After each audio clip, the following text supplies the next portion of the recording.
Podes-me dizer o vosso nome? Adélia Maria Pires. Em que ano nascistes? É 1 de maio de 1974. A vossa escolaridade? O 12º. 12º ano. A vossa profissão? Cozinheira. Cozinheira. O estado civil? Viúva. Viúva. A vossa residência? Malhadas. Sempre vistes a malhadas? Sempre. Diz-me uma coisa, onde aprendeste a cozinhar? Aprendi a cozinhar, olha, com a minha mãe, com o meu pai. E vossa mãe? E comecei a hoje fazer melhor, amanhã adaptava para fazer ainda mais melhor e foi assim que eu aprendi. Diz-me uma coisa, vossa mãe já era cozinheira, já fazia...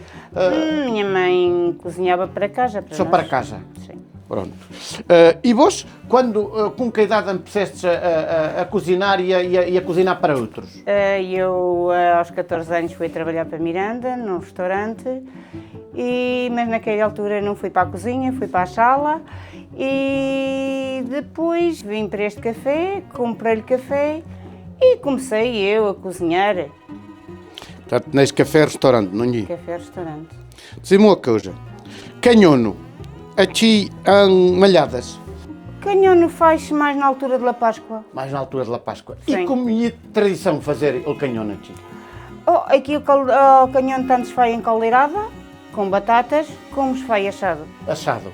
Na Se brasa. calhar as partes melhorzitas, assim, das costilhas e tal. As costilhas, sim, claro, as costilhas vão para Para assar. e a parte dos cortes e as pádulas e cachaço, O cachaço mais vai para a caldeirada. Para a caldeirada, não é? Que é um refogado, refogado com cebola e com azeite, com e depois botas as batatas em riba e toca andar. A festa de la Machorra, aqui em Malhadas, ainda se continua a fazer? Sim, faz-se no último fim de semana de outubro. E eles sim têm a tradição de fazer ao canhono, a caldeirada do canhono. Adélia, bem aí.